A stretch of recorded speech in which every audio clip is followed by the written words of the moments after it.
supported. We took our ambassador in Yemen, who can't be in Yemen, Fagan, and assigned him for 8 weeks on that portfolio so that we could have someone there to help navigate and coordinate all of the technical aspects. You can reach a peace agreement in concept, but then someone's got to sit down and write down the technical language and the specificity, and they rely on the professionals in this department and other government agencies, depending on the subject matter. So, look, I think in any new administration, there's a learning curve early on. People are still getting onboarded. You may not even have people Senate confirmed yet in these positions. Maybe you haven't even hired some unfilled spots. But I think certainly in the second half of last year, I'm very proud and very pleased at the synergy that we've established on all of these things and that continue to establish it. Another one that's doing a great job is Masad Boulos. I mean, he's out there every day working with our Africa Bureau. They're very involved in this, on trying to deal with Sudan, on trying to deal with the Rwanda DRC. So we have a good team of people that work very well together and very collaboratively, and we're going to build on that in the new year. Yes, ma'am. Thanks. Shelby Talcott with Semaphore. Vanity Fair quoted you as wondering whether Putin just wants the entirety of Ukraine. I'm curious if that's still a question for you, and how confident are you in being able to reach a peace agreement if that is a question? And then along those lines, is there a deadline for Russia and Ukraine to come to an agreement before this administration walks away? Yeah, I'm not in any position to give you deadlines on anything. And as far as that quote, that's a quote the president has said publicly, which is, he has said 3 things. I thought it was going to be the easiest one, and it's turned out to be the hardest. I don't know if Putin wants to do a deal or if Putin wants to take the whole country. These are things he has said openly. And, I think that's, I don't even remember when I talked to the guy from that magazine, but, for much of the early part of this year, one of the things we were trying to deduce is exactly what is it that Russia wants to achieve. We know what they wanted to achieve initially when the war began. They haven't achieved those objectives. There's a new set of objectives now. I mean, part of reaching an agreement is trying to understand, I've already said this, what both sides want or need and what they're willing to give. And so I think that was a question that many in the administration had early on, is defining what the Russian position, what exactly do they really, not what they say they publicly want, but what they publicly want and privately want are the same thing. That's part of the, and the same is true on the Ukrainian side, by the way. What could they actually live with? What's acceptable? What's not acceptable? What are their red lines? That's how you put a deal together. You have to sort of figure out if the two sides overlap at some point. Sometimes some deals are just not ready. Sometimes the timing is perfect. You have to put it together. If you look at what happened with Gaza, that looked intractable. And then a series of events occurred that made it possible. For example, the strike inside of Qatar that the Israelis took at the time, was a sort of a dramatic thing, but in some ways it sort of set in motion a sense of urgency to bring this thing to an end before it spread. So sometimes you just have to be ready for a change in circumstances or conditions that allow progress to be made. But these things are hard to do. They take a lot of time. Sometimes it takes some patience. It's just unfortunate that that every day that goes by, more people are died and more people die and more things are destroyed. Yes, sir. To come back to your comments earlier on Sudan, you mentioned this concern about transshipment and weapons coming from overseas to Sudan. Could you sort of put a slightly finer point on it? Have you raised this with the UAE in your meetings that they need to stop providing support to the RSF, and have you got any commitment or any kind of look, response none of these, to that? neither side has their own factories for the most part, right? All these weapons are acquired from abroad. They have to come from somewhere else, and they have to come through somewhere else. So someone is allowing it to be shipped in, and someone is actually shipping it. So we've had the right and appropriate conversations with all sides of this conflict, because that is their leverage. Without their support, neither side can continue. So that's why we need to engage, and that's why we've engaged the parties involved in all of this. I don't want to find myself here in a position of picking on anybody other than to say that we think and we're hopeful that we can make some progress on this, but we know that in order to make progress on this, it will require outside actors to use their leverage and their pressure to make that come about, particularly this humanitarian truce, which is the first thing we want to achieve. We think that outside actors have the leverage and the influence over the players on the ground to bring about this humanitarian truce. And we are very focused on it. I had conversation on it yesterday. We have spoken to the UAE, we've spoken to Saudi, we've spoken to Egypt, and this is not new. We've been talking to them. We signed a document with them in September at the UN gatherings. We had previous meetings with them before that. So this is not a new engagement. It's just one that's had a higher sense of urgency given recent events there. But yeah, we're involved every single day trying to work through this because we do understand and this is not new to this conflict. It is in many ways similar to what happened to Haven in Gaza. What brought Hamas to the table among other things, was the fact that some of the countries that had relationships with Hamas, like Qatar, like Turkey, played a very constructive role in bringing them to the table and pressuring them to sign an agreement. And we played a similar role on the other side. So, it's not unusual that you would involve outside actors in using leverage to bring parties to the table to agree on something. Yes, ma'am. Thank you, Mr. Secretary. On Venezuela, what is the U.S. willing to commit if Maduro is ousted from power to ensure that the country doesn't plunge further into instability in sort of a Yeah, I don't have any vacuum? announcements on that right And now. do for you see Maria Corina Machado and Edmundo Gonzalez as the heir apparents for power? in Well, we don't Venezuela? believe, Maduro's not legit, we've been pretty clear. We didn't recognize him as a legitimate president. The previous administration didn't as well. The first Trump administration didn't either. He's not the legitimately elected president. They had an election last year that was stolen, and everyone knows it. Even all the countries in the region know it. And but, I don't really have anything to add other than what I've said today with regards to Venezuela. Thank you, Mr. Secretary, for doing this. According to a poll by the Reagan Institute, 62% of all Americans support the use of military force against suspected drug traffickers in the Caribbean. And among MAGA Republicans, 90% support the military use against suspected drug traffickers in the Caribbean. So how does the State Department view or analyze these figures? Yeah, we don't do foreign policy by poll, and our job is to carry out the directives of the president. The president was elected. Donald J. Trump was elected the President of the United States, and he promised that if elected, he would go after drug cartels, and that's what he's doing. He is keeping a promise he made to the American people upon which they elected him to be president. He told them he would protect this country, and that's what he's doing, and he told them he would go after drug cartels, and that's what he's doing. So it doesn't surprise me if that poll is accurate, because the president's simply living up to the promises that he made when he ran for office. Yes, ma'am. Mr. Secretary, on Gaza, you've said repeatedly in this room now that this is peace is a process, that phase 2 could take next 2 to 3 years. Is there a To possibility? fully implement. To fully You implement. can't build buildings in one day. Right? Is there a possibility in your mind that the status quo, more or less as we see it now, with this sort of insufficient flow of aid, periodic violations of the ceasefire by each side, a lack of reconstruction, and of course the absence of an international security force, that this could potentially continue more or less through the rest of the president's term? And if not, I'm not asking for a date, but I think we'd all like to know. We've heard from the president and yourself that there are all these countries that want to join the international security force. When will they deploy? Are we talking in the next year, in the next couple of years? And is there a certain amount of time that could pass at which point the administration, without an ISF, at which point the administration would green light or will green light Israel to resume its war? The way to answer that question is this way. No one is arguing that the status quo is sustainable in the long term nor desirable. And that's why we have a sense of urgency about bringing phase 1 to its full completion, which is the establishment of the border peace and the Palestinian Technocratic Authority or organization that's going to be on the ground. And then the stabilization force comes closely thereafter.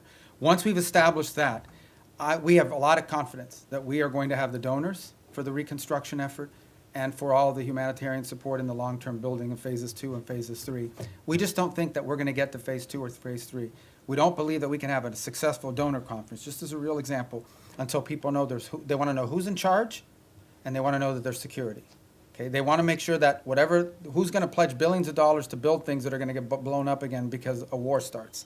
So they want to know who's in charge, and they want to know that there's security, and that there'll be long-term stability. So no one would argue that what we have in place now is sustainable in the long term. We have to get to the completion of phase 1.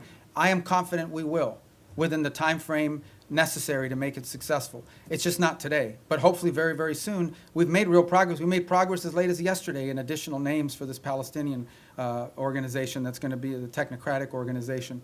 So I think we're very close. I think we're going to get there. I'm optimistic that we're going to be able to get through phase 1. And then what I meant about taking years for phase 2 or phase 3 is not years to start it. I'm just being, to rebuild a place, to put buildings and rebuild an economy, that takes time. You'll have the donors, but you still have to have the equipment, you got to build, you have to do all that sort of thing. This is a long-term project. Phase one is not a long-term project. It has to happen. I'm confident it'll happen within a time frame that makes it successful. We're very committed to it, and so is everybody else. Everybody else in the region understands that there is no plan B. If this doesn't work, plan B or what's going to happen is a new war, and no one wants that. No one wants that. So, Mr. Secretary, are you going to be able to tell us in the next year who is going to secure Gaza and Oh, it'll have to happen who is much. going You're to talking about the disarm? stabilization force? Yes. Yeah. Oh, that'll have to happen much more than a year from now. That is the completion of phase one. When we get through the establishment of the stabilization force, Board of Peace, Palestinian group, stabilization force. All those things happen. Boom, boom, boom. 1, 2, 3. They have to happen very quickly. Not a year from now. This is something we're aiming at very soon. It has to. It's what we're focused on right now, like a laser. All right. Yes, sir. Secretary, thanks for all the time, and It's not going to be 4 hours. I promise.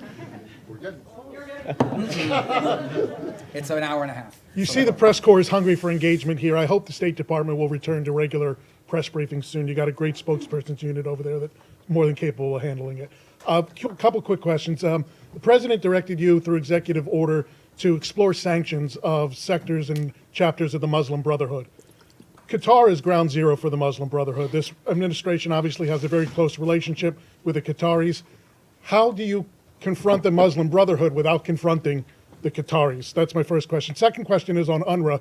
There's a report that the State Department is in deep discussions about possibly sanctioning UNRWA. What's your mindset on that? And do you feel there is any role for UNRWA absent humanitarian aid delivery in the future? I think we can deliver humanitarian aid without UNRWA. I think UNRWA is a corrupted organization that's unsalvageable, period.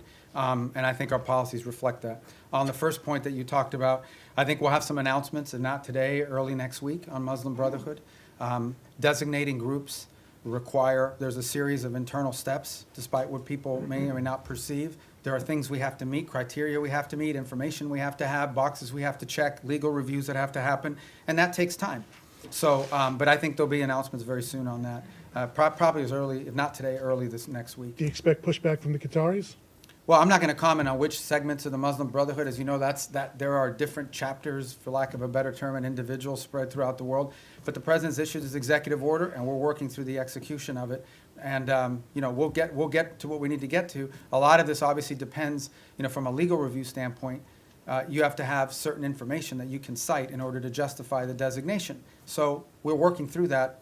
We'll have some announcements next week, and they won't be the last announcements that we Thank you, have. Mr. Yes, sir. Yeah, Mr. Secretary, thank you for doing this today. This conversation between my colleagues and yourself paints a seemingly chaotic and hostile world at times. So very simply and generally put, what do you believe is the biggest threat facing the United States today? I don't know we live in a world where we have a single threat that we can identify. I think there are multiple things that you look, both short-term and long-term. As I pointed to in the hemisphere, in our own hemisphere, closest to home geographically, it's the growing, the rise of and the power of transnational criminal terrorist group who are destabilizing nation states throughout the region and pose a direct threat to the United States through overthrowing governments, destabilizing these governments, leading to mass migration, and certainly the trafficking of drugs, and also providing fertile ground for potential, outside of hemisphere actors to act within our hemisphere in the long term. That's a major threat. I think we face some challenges. And then we know the United States industrial base, the United States supply chains become dangerously dependent on other countries for many of the things that are elemental and critical to our, not just sustaining what we have, but building the economy of the 21st century. And so building up our industrial base and diversifying our supply chains are a critical threat that the United States needs to confront.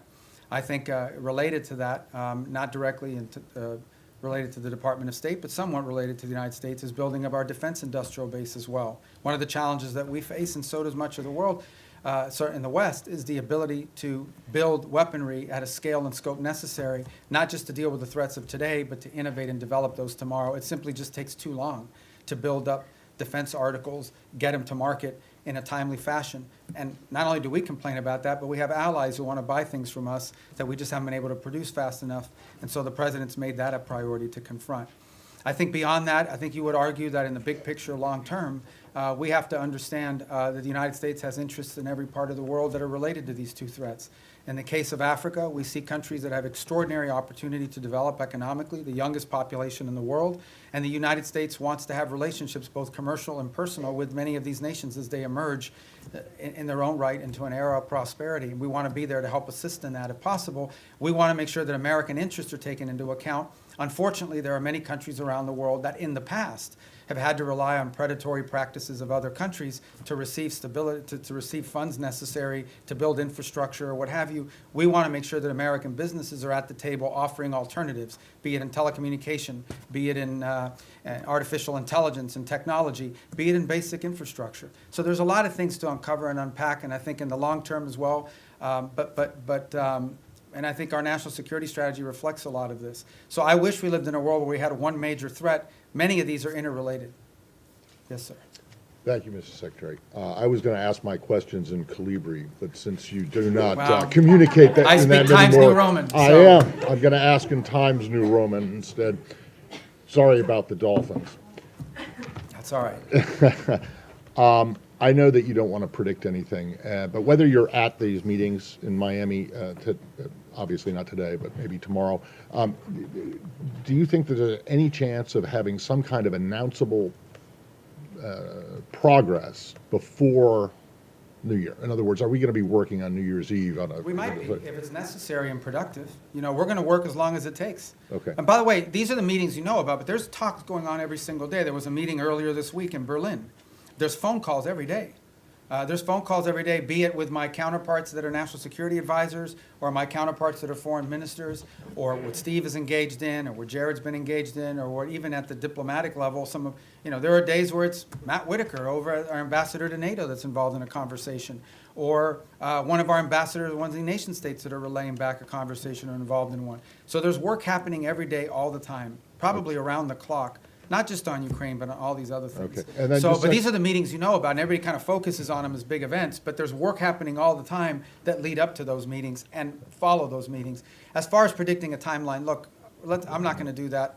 This is a difficult task. It's an important one. We're focused on it. We want to get there as soon as possible. Okay, so, and then, obviously, Gaza and Ukraine are still works in progress, but of the peace agreements that have been reached so far, two of them are in obvious trouble, right? You know, obviously which ones they are: Cambodia, Thailand, DRC, Rwanda. In retrospect, and I know that work is being done to try and resuscitate these, but in retrospect, do you think that the administration, the president, but also others, declared victory on these No, they too were. early? I mean, this fighting, for example, with Thailand and Cambodia did stop. Both sides have made commitments in writing that they signed. Those commitments today are not being kept as a result of both sides claim grievances against one another. And so the work now is to bring them back to the table. The ASEAN ministers will be meeting on Monday. I had a call yesterday with my Thai counterpart and intend to do the same, and we've been involved, the president, in conversations this weekend. And our hope is between now and Monday to work to bring everybody back to compliance with the agreements that were made. In the case of the DRC and Rwanda, we have signed commitments from both sides. Those commitments are not being met. But at least we have the signed commitments. We now can hold people to something, and we can push them. And in that case, by the way, for example, in the case of Rwanda DRC, as a good example, not only have we been engaged, but we have asked our friends on the Hill, both Republicans and Democrats, to also engage in conversations of their own with these leaders so they understand this is a bipartisan, multi-branch of government interest in this topic. But the good news about both of those is we have signed agreements. At least we have something we can push them towards compliance on.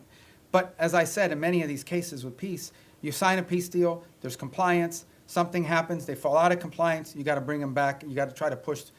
But at least instead of negotiating something new, you're simply trying to now push people back to compliance with what they already agreed on. So I think these are achievements. In the case of Cambodia and Thailand, it actually did stop fighting. It has now restarted, and we are working hard to push everybody back to compliance. And we are cautiously optimistic that we can get there by Monday or Tuesday of next week. We're hopeful. But there's more work to be done to that point. All right. Thank you. Mr. Secretary, you've said, including here today, that Maduro doesn't honor deals. How can the U.S. achieve the goal that you're describing of stopping the drug traffickers and the terrorists without Maduro leaving, number one? And number two, a topic that hasn't been asked about yet, State Department officials have recently met with visiting AFD officials from Germany, and we're hearing from AFD members as well as analysts who see the national security strategy as an effort by the administration to endorse the AFD. Can you share anything about the views of your views or the views of the administration on the AFD? In Yeah, I general? mean, on the case of Venezuela, I mean, I've answered it repeatedly now. I can only tell you our national interest is ending the flow of drugs towards the United States and these terrorist activities that are occurring that include cooperation with these gangs. Beyond that, I'm not going to speculate on what leads us to that outcome, other than to say that we're very committed to reaching that outcome. We meet with a broad array of political actors in multiple countries all over the world. They come, they visit the United States. We want to know who they are. We want to meet with them. We want to hear them out. As I told you, we have a president who generally does not view meeting anyone as a concession. So there are broad political actors. We've met with broad political actors from different parts of the Western Hemisphere as well, and broad political actors from different parts of the world. So I think it's important, and part of our job is to understand the full political spectrum of countries around the world, including countries we have alliances with. I would say that many of our allied countries, they meet with Democrats and Republicans, and sometimes libertarians or whoever. I mean, who are political figures that travel overseas, they also have meetings with them. So part of the job of the State Department is to inform the administration about sort of the internal political dynamics of the countries that we have alliances and partnerships with. Because in the end, we don't know what the outcomes of elections are, but understanding that the internal political climate of individual countries is a key part of determining how we approach and pursue public policy in partnership with them. And that's why, you know, we've had recent elections here in the Western Hemisphere, and we've met with multiple people that are running. Meeting with them does not mean we're endorsing them for president of Bolivia or president of Chile, but we do want to know who these people are and what they're about and what they're thinking, because it informs our work. And by the way, so, you know, we do that from the embassy as well. I mean, we get a lot of the cables I have is a meeting they met with someone who's going to run for president in 2 years. That doesn't mean we're endorsing the person, but we should probably know a little bit about them in case they win. And even if they don't win, if their party has votes in the parliament or votes in their legislative branch, that's an important factor to consider. Yes. Thank you. Some key European and regional allies say they're limiting intelligence sharing with the United States because they're worried that the boat strikes violate international law and they don't want to be involved. Doesn't that strain these relations with key partners that you say you need in order to do these broader security efforts in the region? No. No, it doesn't. I mean, ultimately, at the end of the day, I'm not going to comment on intelligence matters. Look, every day I read stuff that's just not true. Every day. I'm not telling you guys are being, but you guys are being lied to sometimes. Like, sources will come to you and tell you things. Just because they have a government email doesn't mean they know what they're saying. Maybe they just want to sound important. Maybe they have other incentives. I'm not opining about your question in particular. I'm just writ large, but I'm not going to talk about intelligence matters. Suffice it to say that the United States, every boat strike we've conducted, okay? This is not people seeing a boat and say, okay, let the drummer get wicked and blow him up. We're not talking about that stuff. We are presenting every single one of these is justified. We know who's on those boats. We've been tracking them from the very beginning. We know everything about them, okay? There are boat strikes we don't take because they don't meet the criteria, the legal criteria. We have everything we need, and it's one of the reasons why you've seen this massive deployment in the region, is to be able to gather intelligence and paint a picture that we can justify to lawyers based on the law. So I'm very confident about that effort. It's been very successful. Thank you, sir. Back to terrorist designations. Last month, the State Department designated 4 European groups aligned with Antifa as foreign terrorist organizations. Could we see more designations like that in the works for left-wing extremist groups, and what could the scope Yeah, I mean, of if that the look group's like? involved in firebombing, if there's anybody involved in, activities such as that could potentially inspire or lead to violence in the United States, we're going to designate them. So sure, if you have any we want to suggest, I will look at them. Okay, here you go. I told you we'd get to you. Go ahead. Thank you very much. Thanks for your patience. Mr. Secretary, I wanted to drill down on the way you and the administration see America's national interests, because you said that Ukraine is not on our continent, not our war. You said something in our own hemisphere is more important. So this involves both our commitment to the negotiations in Ukraine, which the president is passionately committed to, for ending the rising numbers of deaths, he says. Russian President Putin told my colleague, Kira Simmons, today at the news conference in Moscow, "We do not consider ourselves responsible for the loss of life because it was not us who started this war." Does the administration, does the president, you, the administration, believe that Putin was not the aggressor here? And if so, how can you reach an agreement between two parties when the aggressor will not acknowledge that he invaded a sovereign Yeah, country. Let me, if I just may follow. So how do you reach any kind of compromise or ceasefire when Vladimir Putin repeatedly says, and you say that may not be what he really believes, but he has never said that he would make concessions publicly. And he's never said that he invaded Ukraine. He's always said that that is Russian territory. So why is that not in our national interest?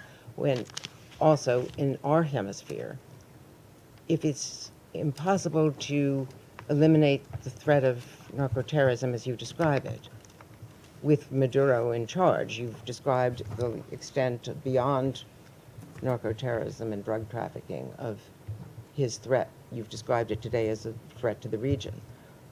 Doesn't that mean there will have to be regime change?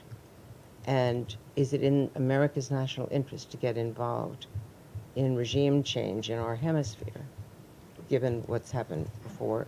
And why is Maduro this overriding, I mean, he is an overriding threat by all acknowledgement, but why is the former president of Honduras not a regional threat, who was personally involved in, hundreds of tons? All right. So let me take the second one for the first one. On the president of Honduras, I'm not involved in the pardon process, which is what that was. He's no longer in office. So that might be. He was in a U.S. prison. No, I understand, but I can't comment on our pardons process because that's not an area that I have many jobs, but that ain't one of them. So I'm not hiding from it. I'm just telling you I don't know. I can't give you an informed answer on that because I was just involved in that process.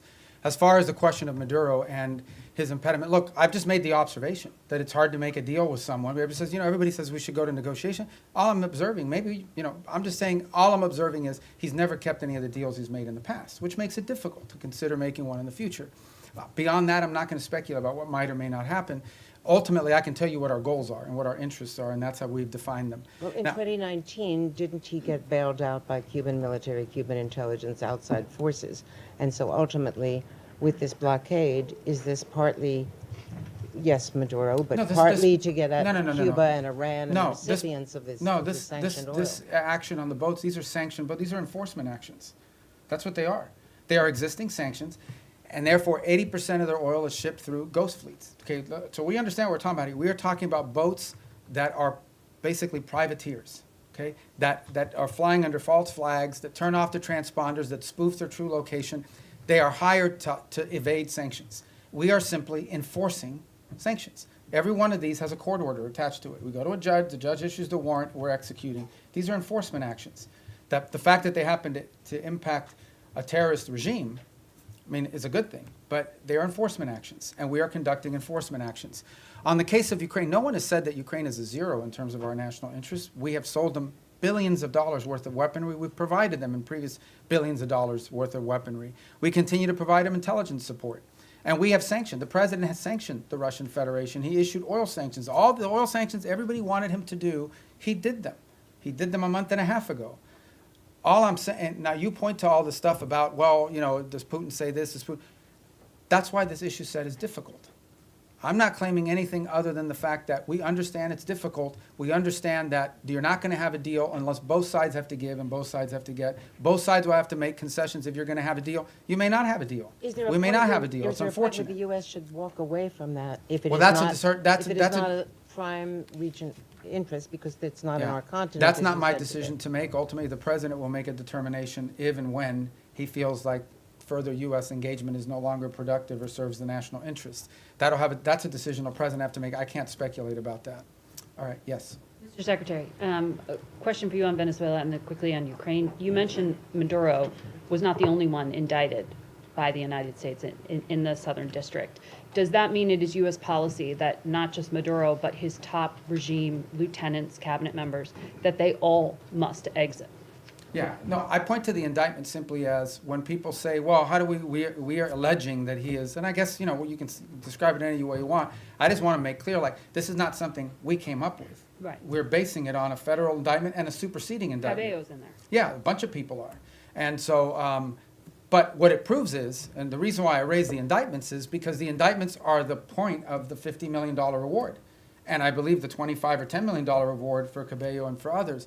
My point is that this allegation, this claim that the Maduro regime is a narco-terrorist organization is not on the basis of political talk or speculation. It is on the basis of evidence provided to a grand jury in the Southern District of New York that returned an indictment. And that's why I point to those indictments. Can I ask you on Ukraine quickly, because Russia has deployed its latest nuclear-capable missile system to Belarus, according to that country's leadership. We've heard from a number of European leaders, the Chancellor of Germany himself, that they think this era of Pax Americana is gone, that they are needing to prepare to be on a war footing because of the threat from Putin.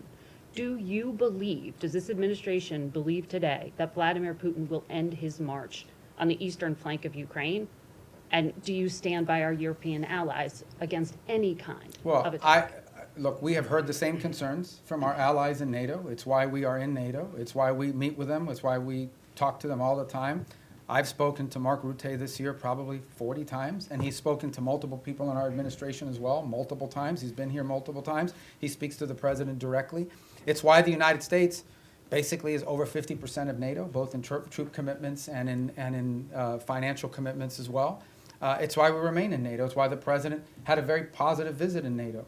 In the end, that's why we're in this alliance. And that's why Article 5 in the NATO alliance is important, and the president has reiterated that. We think it's a very strong deterrent against any of these fears or concerns that any of our allies in the region may have. And the president's been clear that we are committed to NATO, we're committed to the alliance, and our commitment isn't just rhetorical. Our commitment is in action, in the troops that have been deployed, in the monies that have been spent, in the capabilities that are located, in the cooperation and that work that we do every single day with our NATO allies. The only thing we're asking for, which is not unfair, is for our partners in the alliance to improve their own capabilities. Because the more capable our allies in NATO are, the more capable NATO is. But are We're you going to saying keep these doing our allies part. are- We just want them to do more. And they've committed to do more.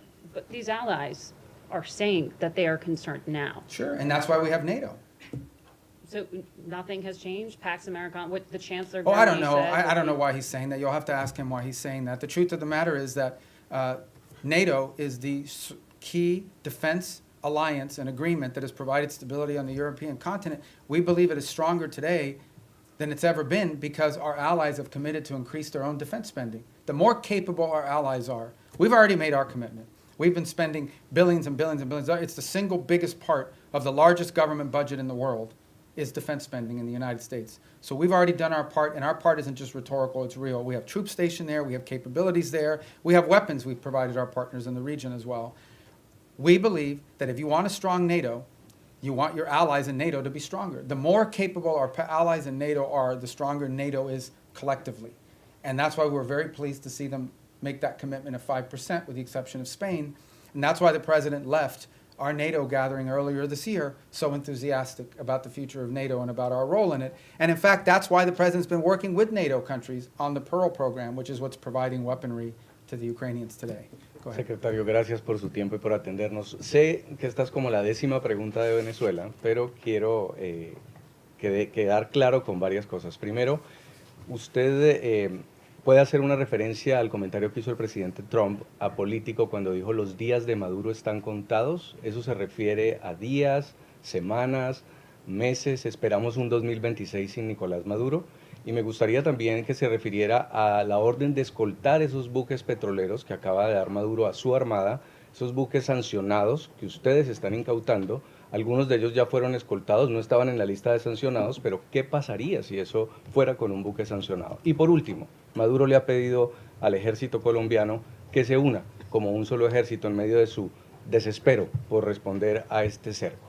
Son 3 preguntas. En el tercero, nosotros no vemos eso como algo serio en términos de involucrar las Fuerzas Armadas de Colombia. En términos de los buques, como bien han dicho, creo que salieron 4 buques ayer, que ninguno de los 4 eran sancionados. Y no existe nada que vaya a impedir nuestra habilidad de poder enforzar las leyes de Estados Unidos en términos de los buques que son sancionados.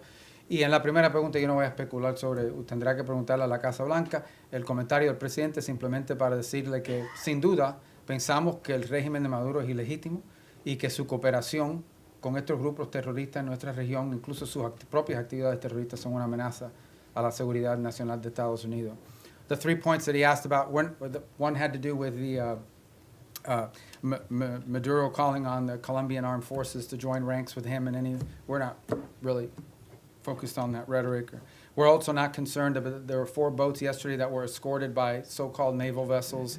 Those were not sanctioned boats to begin with, but there's nothing that's going to impede our ability to enforce U.S. law when it comes to sanctions. We're not concerned about that. Sanctioned boats, we have the capabilities necessary to enforce our laws. We'll have a judicial order, we'll execute on those orders, and there's nothing that will impede us from being able to do that. And on the first point, the question was something about President Trump had said that Maduro's days are numbered. I didn't hear that quote. Was that a recent quote? ¿Esto fue reciente? El 9 de diciembre. Yeah, so ultimately, look, our observation is the same I've made here repeatedly, which is that the fundamental challenge we have here is that the Maduro regime isn't just illegitimate, they openly cooperate in terrorism against the United States. And that's a problem, and it remains a problem, and it's at the core of this. Habló con María Corina Machado, ¿tiene pensado recibirla en Washington? No está nada programado, yo creo que ella todavía está en Oslo. Pero obviamente yo he hablado con ella mucho en el pasado. Go ahead. Are you going to tell us in English?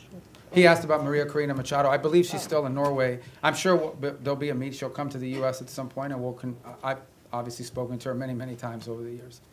Thank you, sir, for taking so much time with us today. How many visas has the State Department revoked under your leadership so far in the last year, and how many of those are student visas? I forgot the exact number or the breakdown of them. It's over 60 or 70,000 for different variety of reasons. Some are students, some are people that were not in the country, but we denied them re-entry. I can get you the exact numbers. I don't want to be misquoted because that's a rolling number, an average number. But look, this is not a punitive thing. We're going out to try to make examples of it. Our visa system, okay, who you allow to visit your country should reflect the national interest. We said that from the very beginning. It was one of the directives that we got from the president. It's one of the things he ran on. And so our visa process basically is, and there are some times we'll deny people visas because of activities they've undertaken overseas. Other times it's people that have visas but are in the United States doing things that run counter to our national interest. And the law gives us the right, and in fact, I would argue the obligation to remove people like that from our country. And we're going to continue to do it. I mean, it's as simple as that. I mean, sometimes somebody comes in and says, oh, I want to come in as a student. They're here as a student, and then once they're here, they're involved in nefarious activity. We're going to remove them from the country.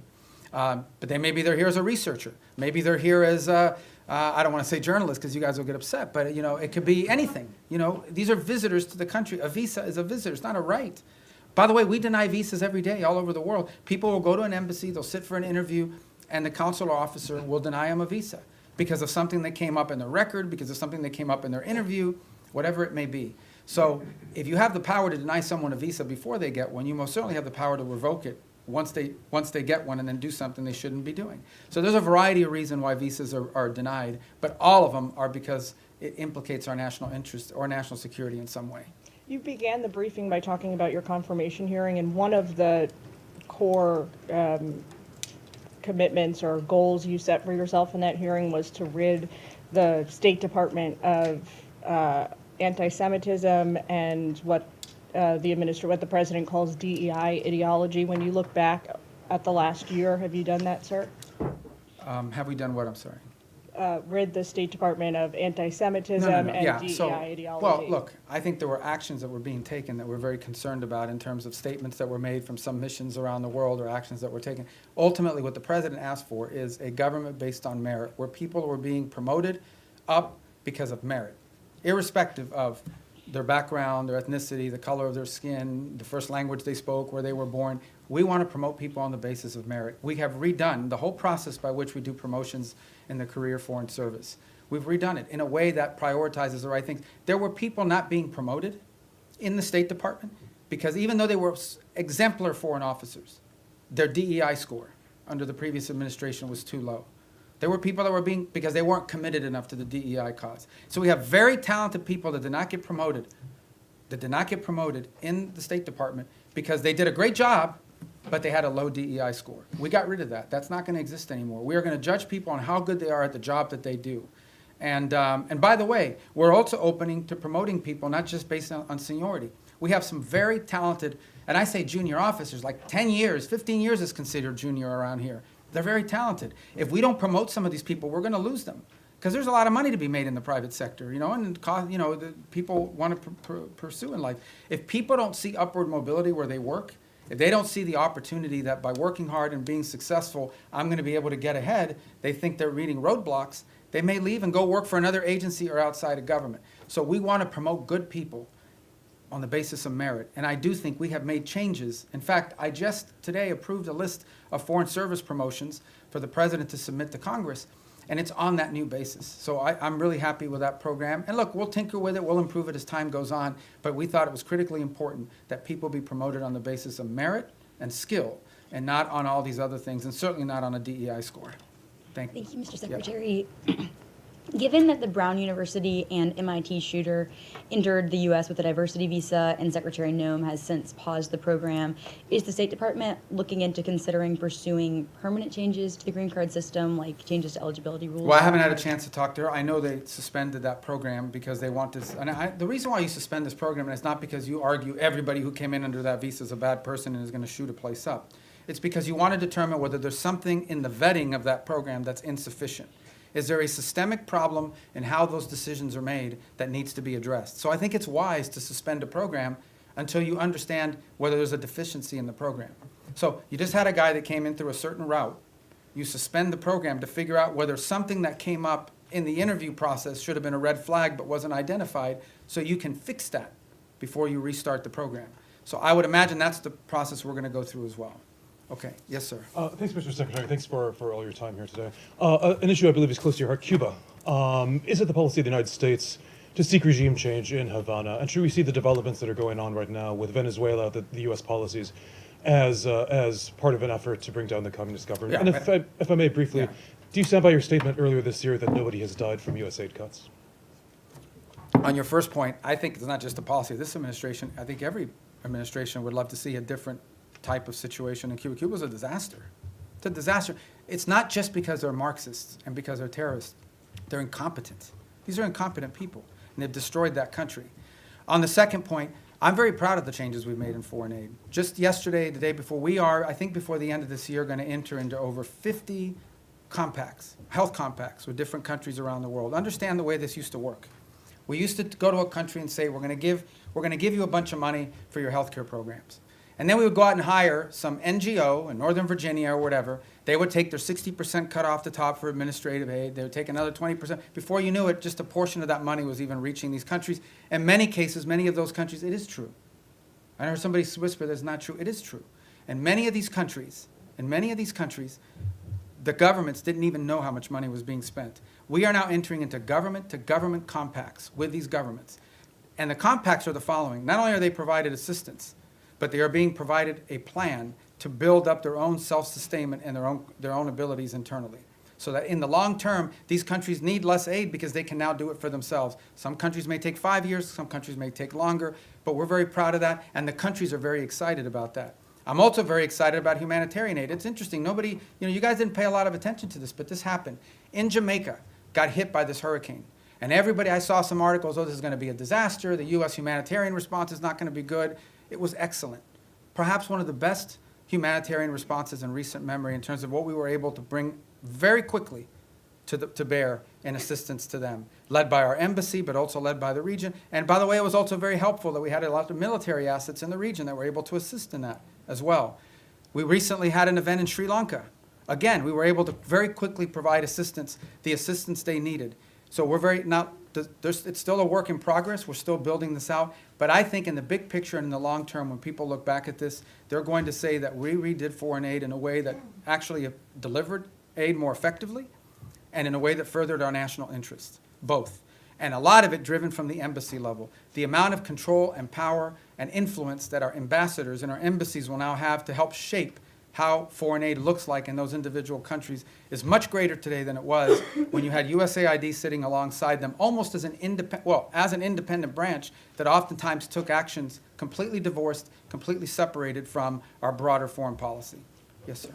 Thank you, Mr. Secretary. First, I want to ask a clarifying question regarding Venezuela. You mentioned you've spoken with the opposition leader repeatedly over the years. When was the last time you spoke with her? I don't recall. I mean, she was not in a place where talking was very easy. She was in hiding in Venezuela. Do you think there's a possibility we could be seeing a White House summit with her in any sort of future? I don't know. I mean, Maybe, I don't know. I mean, nothing's been planned. And then shifting gears a little bit, the State Department mentioned earlier this year some free speech concerns, particularly in Europe. What are some goals you have in regards to that in 2026? Any countries or certain efforts that you have? Well, I mean, broadly, we're concerned about any place, first and foremost, where American free speech could be implicated, right? Are we going to live in a world where some American puts up a social media post and then gets to some airport somewhere and is arrested? We're also concerned about the impact that some of their policies are having on our social media platforms. As you recently saw, X is facing this massive multi-million-dollar fine that they're going to have to pay, I guess, if they want to continue to operate. But I think more importantly, I think it touches on the broader question that was asked a little bit earlier. We all talk about how these alliances, in many cases our alliances with our European partners, are built on our common principles, our common values, as much as anything else. These aren't just a geopolitical arrangement. It is an alliance with like-minded countries with whom we share values and principles. And one of those values and principles, we hope, is freedom and the freedom of expression. And we're concerned that that is eroding. Okay, thank you, guys.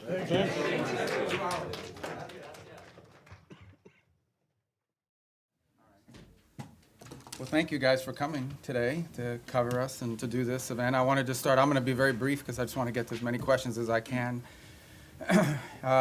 I can do English, I'll answer Spanish if you ask Spanish.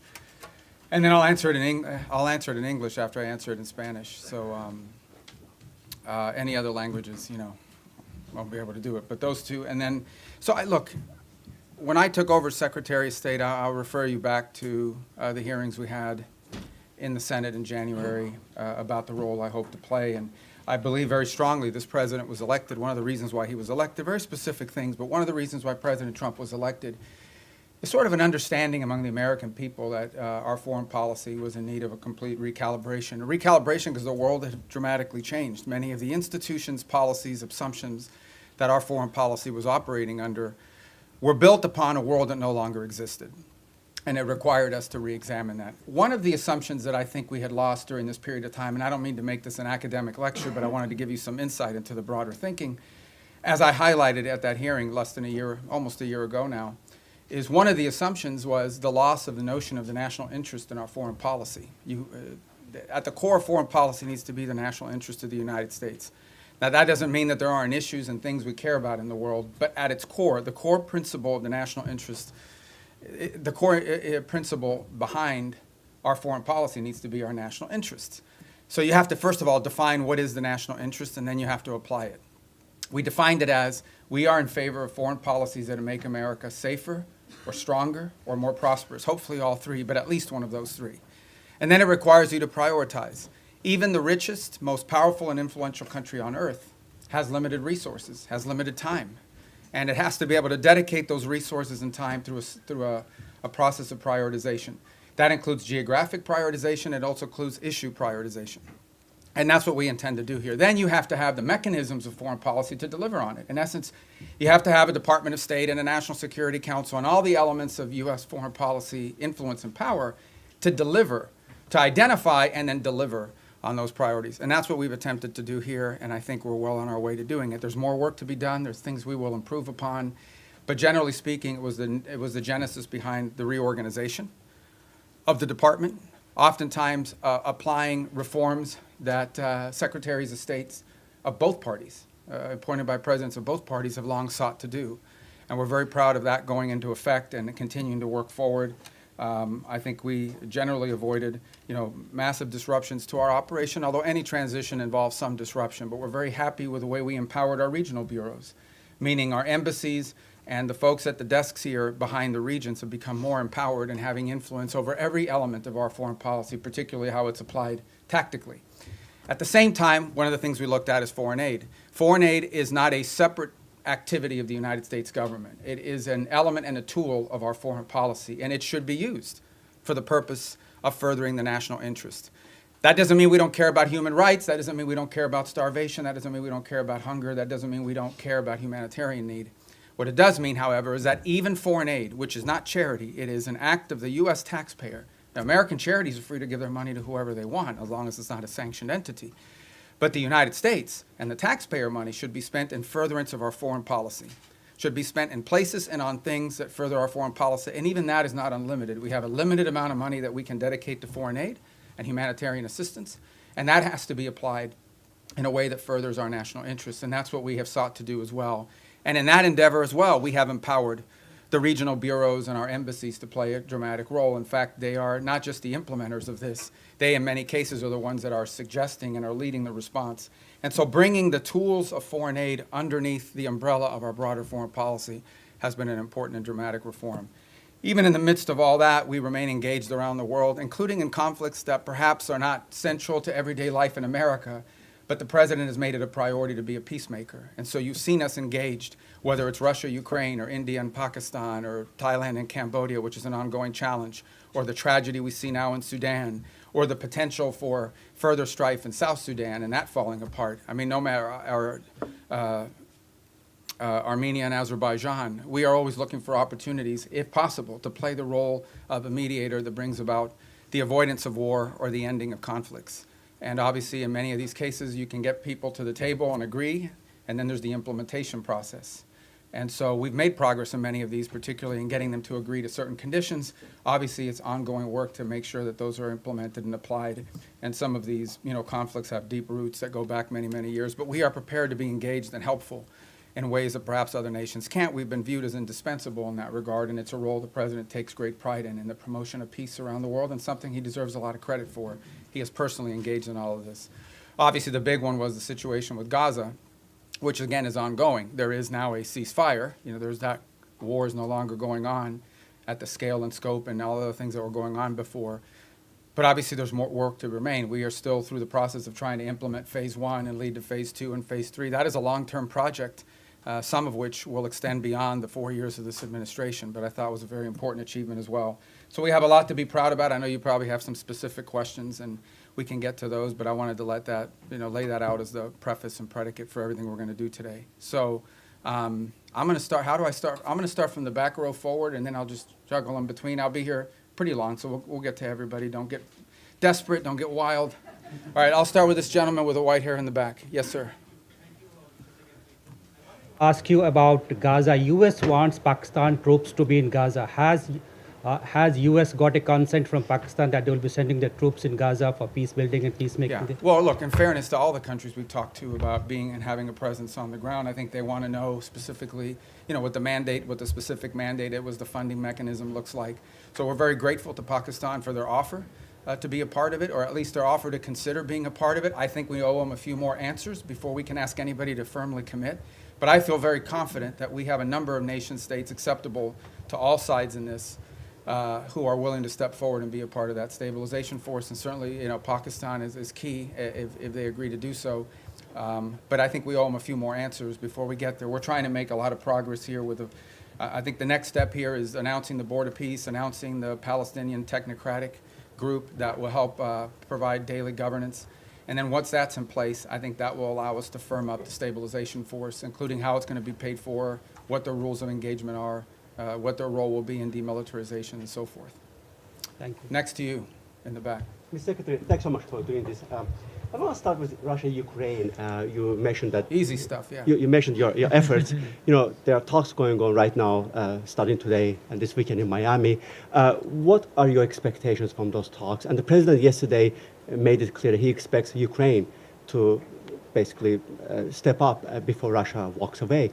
If you wake up in Odessa, if you're Ukrainian this morning, seeing Russians are bombing, your city, or if you turn on TV and listen to Putin, what he says, why would the Ukrainians, ignore what the Russians are saying publicly and believe in what they're hearing? Yeah, from look, mediators? there's a reason why this war hasn't ended, and that is because there's complex factors at play. I know that sounds like a throwaway line, but it's true. What we have tried to do in this entire process, and let's be clear about this. I mean, the United States is engaged in this. The president says this, and I'll translate what I think he's trying to say to you in all of this, and I think he's been pretty clear about it, is it's not our war. It's a war in another continent. We have equities, we have engagement in this war, but it's not our war per se. But we have been told by everybody, I think everybody would agree, that there's only one nation on earth, there's only one entity on earth that can actually talk to both sides and figure out whether there's a way to end this war peacefully. And that's the United States. And we've invested a lot of time, a lot of energy at the highest levels of our government. I believe, President Trump has had more meetings with foreign leaders and others on the war in Ukraine than on any other subject, including trade.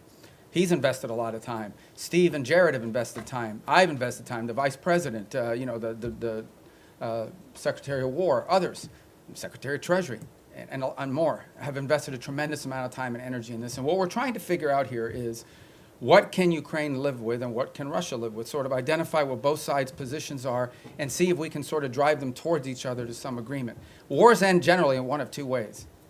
Surrender by one side for another or a negotiated settlement. We don't see surrender anytime in the near future by either side, and so only a negotiated settlement gives us the opportunity to end this war. A negotiated settlement requires two things: both sides to get something out of it, and both sides to give something. And we're trying to figure out what can Russia give and what do they expect to get, what can Ukraine give and what can Ukraine expect to get. In the end, the decision will be up to Ukraine and up to Russia. It will not be up to the United States. So that's the role we are trying to play in this. And that's why you see so many meetings going on. This is not about imposing a deal on anybody. It is about determining what both sides expect and need to have and what both sides are prepared to give in return for it, and figuring out whether we can have those two overlap. And of course, that takes a lot of time and a lot of hard work. It can't generally be done in the media or in press conferences.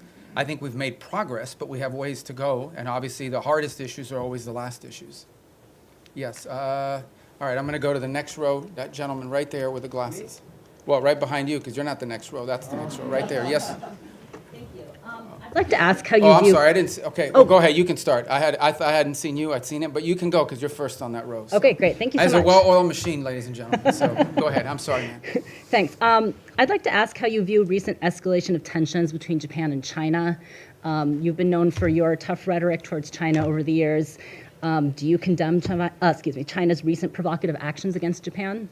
Yeah, no, I think I've been nice to China, in terms of the work we have to do with them. And I mean, I had another job. My job now is I represent the President of the United States and the United States in foreign diplomacy. And I think we've made good progress with the Chinese. The Japanese are a very close ally of the United States. I think these tensions are pre-existing.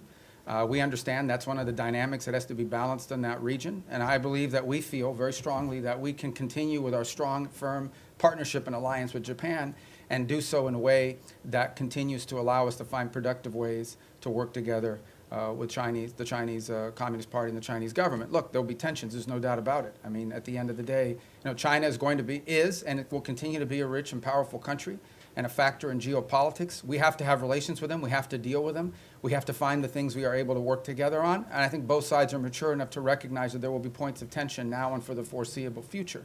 Our job as part of responsible statecraft is to find opportunities to work together, because I think if there's a global challenge that China and the U.S. can work together on, I think we can solve it. And there'll be points of tension. We well recognize that, and our job is to balance these two things. I think both sides understand that. And I think we can do that without imperiling or in any way undermining our very firm commitment to our partners in the Indo-Pacific that includes not just Japan, but South Korea, and obviously if you extend further out, I don't want to leave anybody out, but India and Australia and New Zealand and all the other countries. And we also have growing and burgeoning relationships with countries like Vietnam and even Cambodia that we really haven't had, very close contacts with historically. But we've talked to them a lot lately, obviously through the context of the conflict going on with Thailand, but also to figure out opportunities to work together strategically. And I say Thailand, of course, we've had a very long and strong strategic alliance with them for many years. All right, now, yes, sir. Thank you. Gracias, señor secretario. Dos puntos concretos en español. Bajo esta lógica hemisférica, ¿han considerado ampliar la presión, más allá de Venezuela o Colombia, a regímenes como los de Nicaragua o Cuba? Y segundo, esta semana en el Congreso se denunciaba que México está mandando decenas de buques petroleros a Cuba con la preocupación de que eso financia la dictadura. ¿Debería México reconsiderar esta política de asistencia al régimen cubano? I'm going to answer in Spanish if that's okay, guys, and then I'll do it in English as well. And does somebody do closed caption on this? Can they do it? It doesn't matter because I'm going to say the same thing in English. Mira, la amenaza más importante que existe en la región es estos grupos terroristas criminales. Es la amenaza que enfrenta a Colombia, la amenaza que enfrenta el hemisferio entero, pero es la raíz de la violencia en Ecuador, en México, en todo Centroamérica, en todos estos países. Es la amenaza más primordial de la región. Entonces tenemos gobiernos que cooperan en nuestros esfuerzos en contra de eso. Panamá, Costa Rica, Ecuador, El Salvador, la República Dominicana, No dejo a nadie fuera, pero son muchos que cooperan. Tenemos y seguimos teniendo muy buenas relaciones con los equipos de seguridad de Colombia. Entiendo que el presidente de Colombia es una persona inusual, pero encima de eso tenemos, al nivel institucional, tenemos muy buenas relaciones y con México. El gobierno de México está haciendo más en este momento en el tema de seguridad que jamás en su historia. Queda mucho por hacer, pero tenemos cooperación. En el tema de Venezuela no tenemos eso, tenemos un régimen ilegítimo que no simplemente no coopera con Estados Unidos, sino coopera abiertamente con elementos criminales. Por ejemplo, el ELN y la FARC operan abiertamente desde territorio venezolano. Entidades de narcotráfico operan abiertamente y con la cooperación del régimen de Maduro para mandar drogas como cocaína a Estados Unidos a través del Caribe, creando una situación muy grave de seguridad en muchísimos países, inclusive Trinidad, República Dominicana, etc. Así que Estados Unidos lo que simplemente está buscando es la seguridad del hemisferio, que incluye, por ejemplo, Haití también. Y no hemos visto enfocado en eso. Obviamente los esfuerzos en contra de los barcos narcotraficantes saliendo de Venezuela han recibido mucha atención. Lo que no se habla lo suficiente, lo que estamos haciendo también en el mar Pacífico, donde hay esfuerzos andando también. La diferencia es que ahí tenemos la cooperación de gobiernos amigos. Lo que no se está hablando es lo que estamos haciendo junto con los mexicanos. Lo que no se está hablando es lo que estamos haciendo para crear una fuerza de estabilidad antipandilla dentro de Haití. Lo que no se está hablando es toda la cooperación que existen con todos estos gobiernos para llevar a cabo esta guerra en contra de estos elementos terroristas, criminales, que operan abiertamente dentro de nuestra región y que amenazan los estados de esta región. La buena noticia es que este nuevo año nos va a traer más gobiernos en el hemisferio que están dispuestos a cooperar en países como Bolivia, en Chile. Obviamente ya tenemos grandes amistades en lugares como Paraguay y Argentina. Y en fin, la reelección del presidente en Ecuador, la cooperación que existe en muchos países y esperemos poder ampliar esas relaciones con otros países también. Así que el esfuerzo se trata de eso y en eso estamos enfocados. Y obviamente tenemos que determinar cuáles son las fuentes de inseguridad en la región. Y esa fuente, la razón por la cual Venezuela ha recibido tanta atención, es porque Venezuela es un país que no simplemente, es un régimen ilegítimo, que no simplemente no coopera con nosotros, sino abiertamente coopera con elementos criminales y terroristas, incluyendo Hezbollah, Irán y otros. Y obviamente estos grupos narcos cooperan abiertamente desde ahí. The question and it's a question many of you might have as well, is when it comes to the Western Hemisphere, the single most serious threat to the United States from the Western Hemisphere is from transnational terrorist criminal groups, primarily focused on narco trafficking, but they're in all sides businesses as well. So the good news is we have a lot of countries in the region that openly cooperate and work with us to confront these challenges. Mexico, their level of cooperation with us is the highest it's ever been in their history. Throughout Central America, for the most part, except for maybe Nicaragua and to some extent Honduras, we've had great cooperation from Ecuador, from El Salvador, from Ecuador being in South America, but across the Pacific coast where we're also undertaking efforts. Guatemala, Costa Rica, Panama, these are all nations that cooperate with us openly in search of stability in the region. You move to the Caribbean basin, in Trinidad, in Guyana, in Jamaica, in the Dominican Republic, countries that openly cooperate with us. Even Colombia, despite its unusual president, has institutions in that country that work very closely with us, and those ties remain unimpeded and unaffected. So all of this is very positive. There's one place that doesn't cooperate, and it's the illegitimate regime in Venezuela. Not only do they not cooperate with us, they openly cooperate with terrorist and criminal elements. For example, they invite Hezbollah in Iran to operate from their territory. But they also allow the ELN and the FARC dissidents not just to operate from inside of Venezuelan territory, to control Venezuelan territory, unencumbered, unimpeded. On top of that, we know that they are in cahoots with drug trafficking organizations. It's not just that they don't work with us against these organizations. Okay? It's that they openly, cooperate with these guys and allow them to operate. So these guys are, marching in and out, doing whatever they want from Venezuelan territory, and it's a challenge. And so that's why that's received so much attention. But I would urge you to not just focus on that, but also focus on all the other things we're doing in the region, including, for example, standing up this gang suppression force in Haiti, which we were looking for 5,500 forces. We already have pledges of up to 7,500 forces from a variety of countries. We've seen donors step up to fund that effort. That's a very important effort. It all ties together cohesively. But the goal here is to bring security and stability to the hemisphere, to the region we live in, okay? which has not received enough attention, to bring the elements of American power to achieve that, to do it in partnership with as many countries as are willing to work with us in that regard. That's the goal here, and it's comprehensive and involves more than just one place. What makes Venezuela stand out is that the regime there actually cooperates with the terrorists. Yes, sir. In that row right there. Yeah, right there in the middle. On the hemisphere, the White House recently put out the national security strategy, essentially reorienting towards the Western Hemisphere. It was How good, is the right? strategy going to, yeah. Well, I was involved So in you it, can right? answer Yeah, from yeah. both hats, I Yeah, guess, exactly. you know, but how is that strategy going to dictate your relationship with other hemispheric powers like Canada and Mexico? No, I mean, we want to partner with as many people. I mean, they face the same threats that we do. I mean, it's Mexican mayors that are being assassinated in public squares.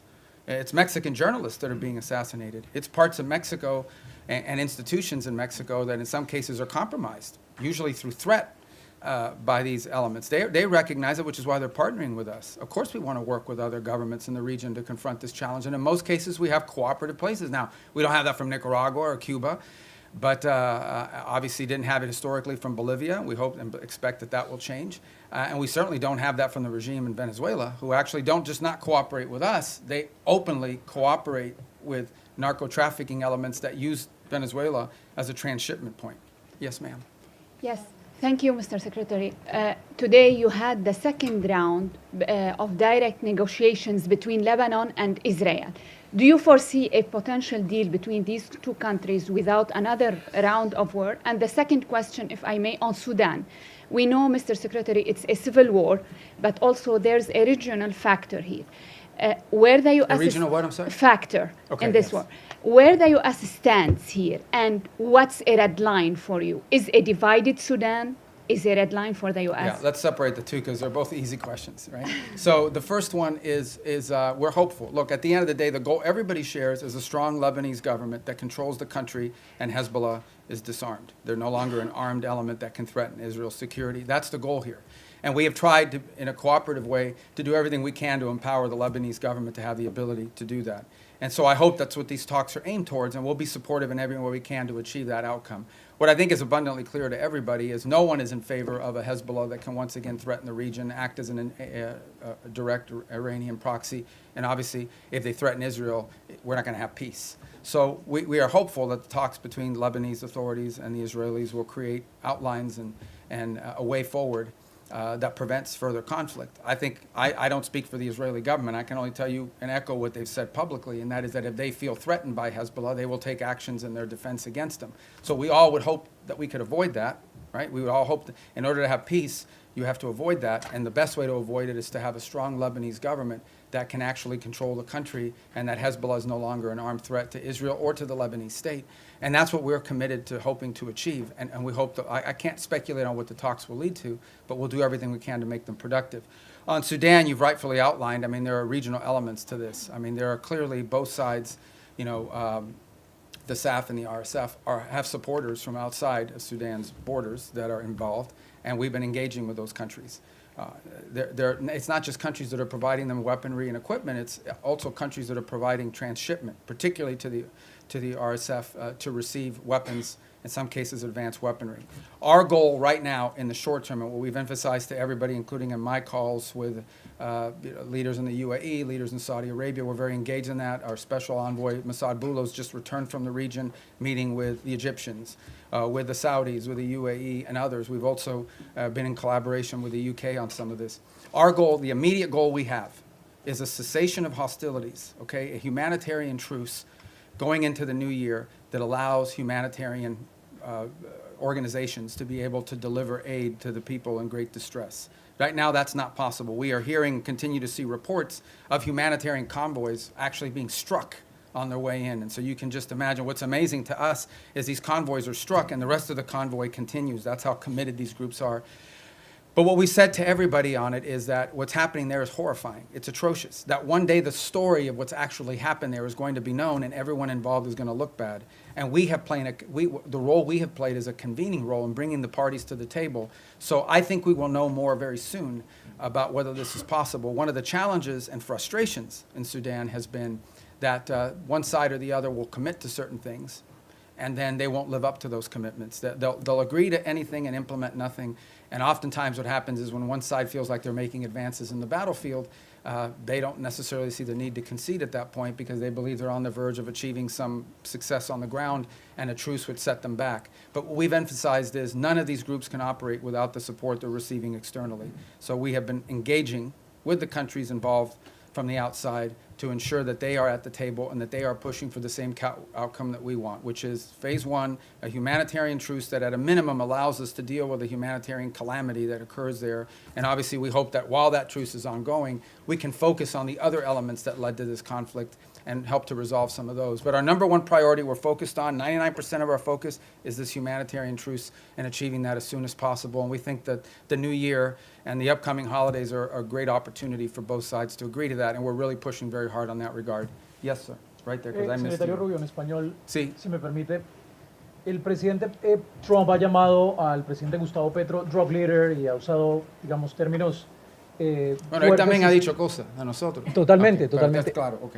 Secretario Rubio, ¿hay alguna prueba o por qué esta administración llama a Gustavo Petro? Quisiera saber por qué esta administración llama a Gustavo Petro un líder del narcotráfico.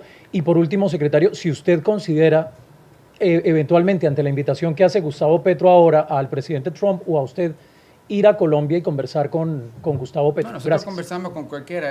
Desafortunadamente es una persona que no es muy estable en su pronunciamiento, pero no vamos a permitir que la actuación de un presidente que al fin su término termina pronto vaya a dañar la relación que existe entre Estados Unidos y Colombia, una relación muy cerca, una relación que se ha establecido a través de los últimos 50 años, una relación importante comercial, diplomática, militar, de seguridad, uno de los grandes socios y aliados que tenemos en la región. Y lo que queremos, no vamos a permitir que cualquier tipo de problema que existan con un individuo vaya a hacerle daño a esta relación tan importante. Esperemos que en el futuro exista la oportunidad de tener más cooperación a los niveles más altos del gobierno colombiano, pero no vamos tampoco a dañar, o no queremos dañar, a todas las relaciones que tenemos y los enlaces que tenemos, incluso con individuos en el cuerpo legislativo y también con oficiales electos al nivel local, muchísimos alcaldes y de diferentes lugares dentro de Colombia que también tienen muy buena relación con Estados Unidos y la amplia y estrecha relación que existe entre nuestros pueblos también. The question is again by Colombia. I said, look, we're not going to let sort of the pronouncements of an unstable individual over there to impact. We don't want to let it impact our broader relationship with Colombia. It's an important relationship, an important alliance. It extends through commercial, people to people, cultural, obviously security and stability, all of these things. And our job is to try to the extent possible, maintain those strong ties between Colombia and the United States and not allow them to be imperiled by the pronouncements of one person. We would hope to see a day soon in which we have better relations with the leader of that country, but we're not going to let the fact that doesn't exist now, we're going to do everything possible to not let that impact the relationships we have with the people of Colombia, with the nation, with their economy, with their security forces, which are very important. This is a very important alliance, a very important strategic partnership, which we've built up through a lot of hard work over decades. And we're not going to let that fall apart because of one person. If that changes and he changes, that would be great. And obviously, in May, there'll be a new president there and there'll be elections, and we'll work hopefully more cooperatively with whoever replaces the current president, but that's up to the people of Colombia. Did I not get your question? Go ahead. Thank you. Returning to Gaza, what is the U.S. understanding of what Hamas is willing to concede on disarmament?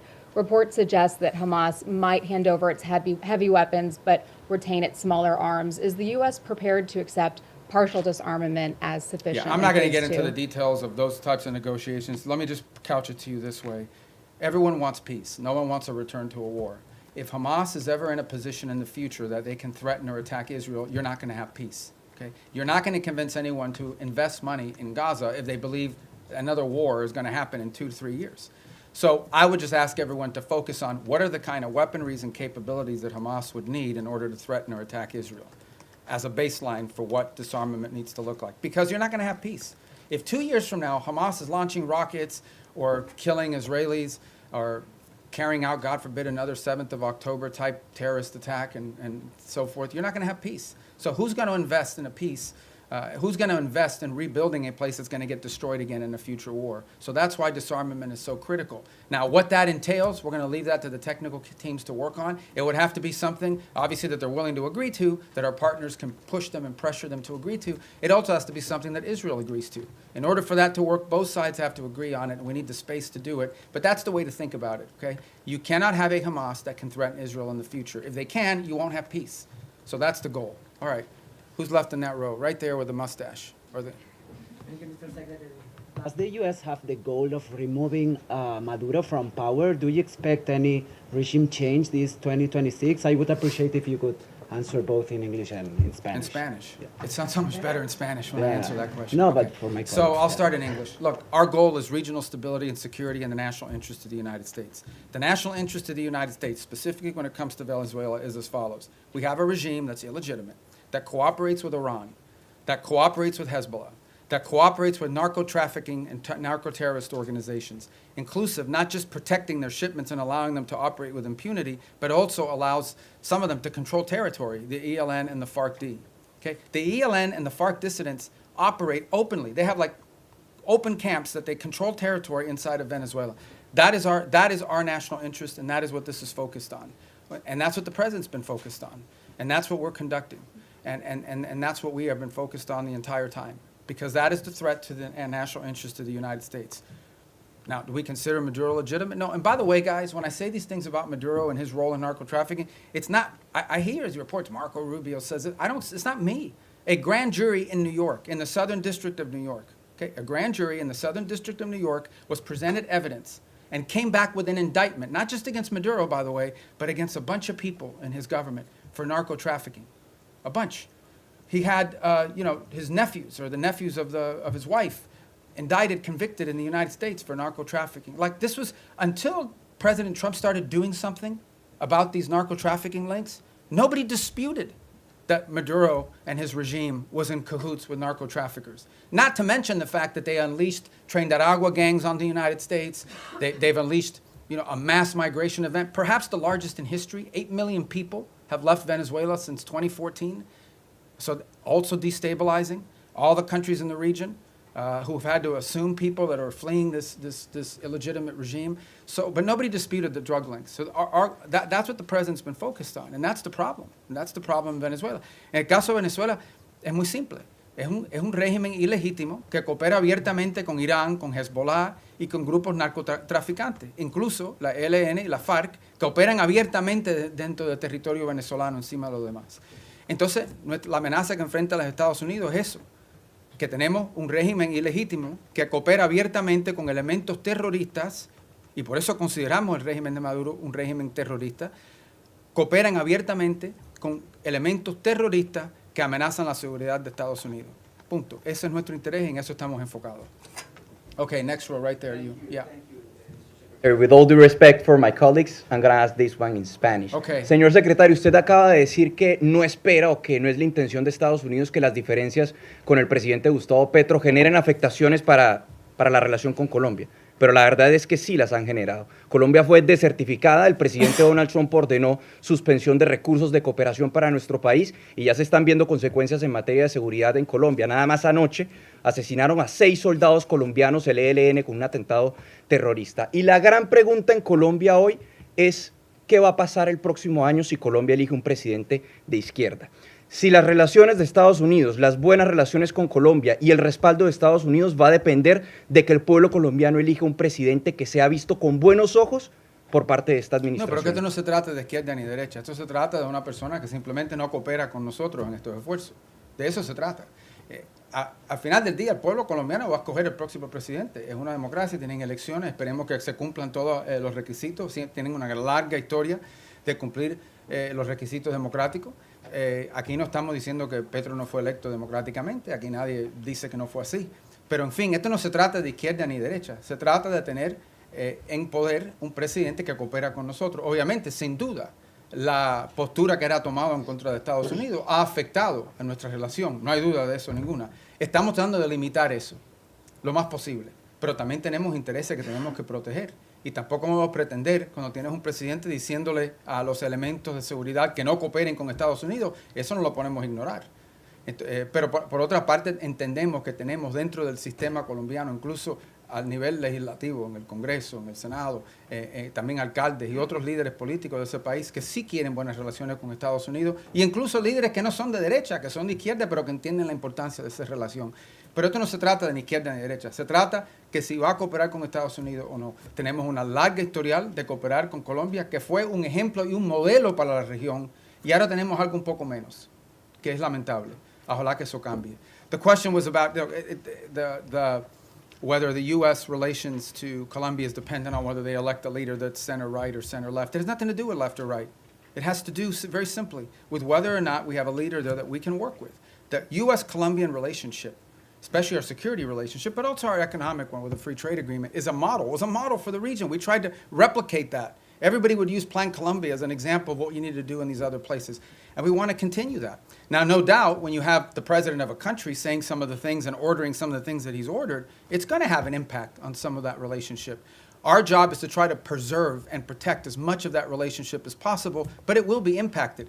But it doesn't matter whether the next president is center-right or center-left. That's not the issue. The issue is whether the next president is someone who's going to, once again, cooperate with the United States and restart these relations. That's what we seek. And if President Petro changes in his stance, perhaps that could change as well. But if he doesn't, obviously, it'll be up to the people of Colombia to elect their next president. Yes, ma'am, right there in the middle. I don't want you guys to think I'm only picking the Spanish ones, okay? I actually don't know who any, well, there's a list here, but I can't even read it without these glasses. All right, go ahead, I'm sorry, perdón. Secretario Rubio, usted lleva años denunciando el régimen de Nicolás Maduro y estuvo, entiendo, hace poco en una conversación telefónica donde hablaron el presidente Trump y Nicolás Maduro. Quisiera preguntarle cómo sintió a Nicolás Maduro en esa conversación, usted que lo conoce desde hace años, pues su comportamiento, si siente que está acorralado como reportan los medios, si está abierto a irse a otro país a cambio de un indulto, si ustedes estarían pensando en reunirse con él. ¿Cómo fue esa conversación? O sea, ¿qué nos puede contar del efecto que está teniendo sobre la presión? Yo no voy a comentar sobre ninguna conversación del presidente Trump con cualquiera del mundo, si existió o no existió. Yo no voy a comentar sobre eso. Voy a repetir lo que he dicho ya. Esto se trata de algo muy simple. Y esto se trata de los intereses nacionales de Estados Unidos. Y hay una amenaza regional que existe. Y en el caso de Venezuela no tenemos cooperación. Para empezar, que es un régimen ilegítimo. Segundo, que es un régimen que no coopera, es antiamericano en todos sus pronunciamientos y actuaciones. Y tercero, es un régimen que no solamente no coopera con nosotros, sino abiertamente coopera con elementos peligrosos, terroristas y criminales. Incluso ellos mismos lo son. Entonces es difícil llegar a un acuerdo con terroristas que están abiertamente cooperando con estos elementos peligrosos que amenazan la seguridad de Estados Unidos. Encima de eso no voy a especular más. Pero va a haber guerra, secretario, porque ahorita en Colombia todo el mundo se está levantando, en Venezuela, con la posibilidad de que haya una guerra entre Estados Unidos y Colombia. Nosotros estamos protegiendo el interés nacional de Estados Unidos. Yo creo que, en fin, ese es nuestro derecho. Y también le diré que en Colombia debe haber mucha preocupación, que ha habido un ataque el día antes de ayer, o fue ayer, de ELN, o la FARC, creo que fue ELN, y ¿de dónde operan ellos? Abiertamente, de territorio venezolano, abiertamente, como si fueran un país soberano, operando abiertamente dentro del territorio venezolano. It's the same question, guys, and that is, the bottom line is very simple. Our interest in Venezuela and in the region is the national interest of the United States, and in Venezuela we have an illegitimate regime that not only does not cooperate with the United States, but openly cooperates with narco-terrorists and others who threaten the national security of our country. The gentleman in the middle. I'm going to try to get to everybody, I promise. But you guys, by then, your questions will be Thank you, Mr. more Secretary. specific. You said a few moments ago that everyone wants peace for Gaza, and yet by any metric, the Israelis are flouting the ceasefire that President Trump negotiated by killing an average of 2 children a day, not allowing the agreed-upon humanitarian aid into Gaza. How long can this continue? How long can the Israelis be allowed to show such disrespect to President Trump? Well, look, that's your characterization of it about the term disrespect. What I would say is this. This was, first of all, it was a miracle that it happened in the first place. We all understand how difficult it was for that to come to the conclusion that it did, where the bombing and everything else, the scale and scope of what we saw ended, all the hostages were released, and we have relative peace right now for the most part, despite the things you're pointing to. That was very difficult. But this is not easy. Peace is a verb. It's not. It's an action. It's not a sentiment. Every single day will bring challenges. Every single day. We also have had instances, for example, over the last couple of weeks, where Hamas elements emerged from a tunnel attached an explosive device to the side of a vehicle and injured and almost killed Israeli soldiers. We still have this threat. We still have and see every single day Hamas openly taking steps to strengthen themselves within inside of those places in Gaza that they still control. We saw early on the atrocities they were committing in the streets against people as they were trying to show people how strong they were. So I don't think I'm standing here to tell you this is going to be easy. This is an hour-by-hour, day-by-day challenge. It's one of the reasons why we have stood up this center there in operating in Israel, in partnership as well with another cell that exists in a regional country. It's why every single day there are meetings among both intelligence, diplomatic, and military officials of multiple countries that help bring about this deal to manage this. And that's why it is so critical. It is so critical and so key that we move to complete this first phase, that we move to put in place the board of peace, get everybody agree to be a part of it, move to put in place this Palestinian technocratic organization so that they can begin to provide some governance structure, and move to put in place the stabilization force. That's the goal here, but it's not going to be easy. Every day will bring new challenges to that, and we recognize those challenges are coming from all sides. Very quick follow-up there, but who's going to want to be a part of a stabilization force if Israel is effectively using Gaza as a free fire zone? Well, these are the things these are the things that we're working through right now. That's why it didn't happen yesterday. That's why we didn't, I don't mean yesterday literally, that means why we're not there yet. This is the hard work of diplomacy and peacemaking.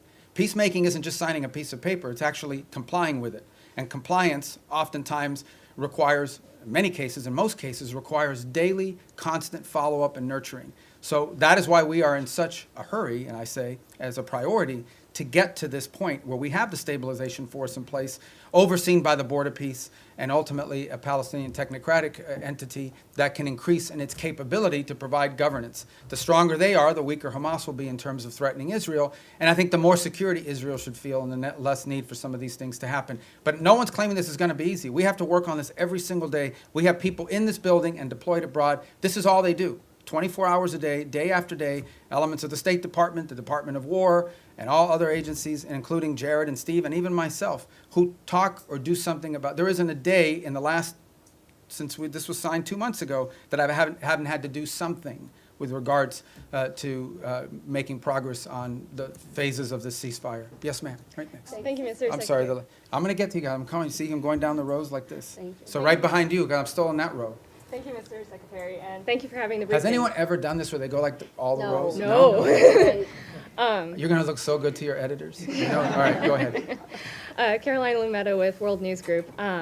Several faith-based organizations have been calling on the administration to reopen the U.S. refugee admissions program, particularly for religious minorities facing persecution. That includes Afghanistan, Syria, Iran. Is it going to be a goal in 2026 to expand that program again beyond South Afrikaners? Yeah, so here's the problem, okay? In the last 4 years, we had a flood of people enter this country through a variety of means. So that's what we confronted. We have to stop that, and we did. We've been successful. You see the border secured, the number of illegal entries has completely collapsed. And now we're facing a second challenge, and that is we've admitted a lot of people into the United States. And perhaps the overwhelming majority of them are not bad people and so forth. This is all true. But there are people, we know, okay, for a fact, that there are people in this country who got in through some form of vetting that was wholly insufficient. And we've seen tragic evidence of that very recently, including people that we claim to have vetted. So, why does that happen? Because there are some places where you can't vet people. You can only vet people on the basis of information you have about them. But that information is oftentimes dependent on whether there's some local authority that actually has any information about them. Okay, so that is the challenge we're facing, which is why the president has sort of put a stop to all of these things until these systems for admitting people into our country can be improved. But I think everyone would understand that after a flood of 15 to 20 million people into our country, almost unrestrained in some extent, over the last 4 years before taking over in January of this year, there's a desire in our country to put a stop to that until we can fix these processes to ensure that not only do we know who's in the country now, but in the future, we're not going to face some of these challenges that we faced in the past. So, look, the United States remains the most generous country in the world when it comes to legal immigration. This year alone, close to 1 million people will enter this country legally and have their green card and go to war. But we do have a right, like every sovereign country does, to know who you are, why you're coming, what you've done in the past, and what we think you might or might not do in the future. We have a right. We have a right to make sure that you're not going to come to this country and pose a burden on our social safety network. All of these things are rights of sovereign countries. A bunch of sovereign countries in the world do it. Most of the countries in the world have far more restrictive immigration policies than the United States has ever had. But we are in a special period right now. This is not like business as usual. This is, right now, we are less than a year removed from the most reckless migratory incompetence in American history, where a flood of people and mass migration events entered the United States. And they can claim all they want that they vetted people. This is just not true. Some of them were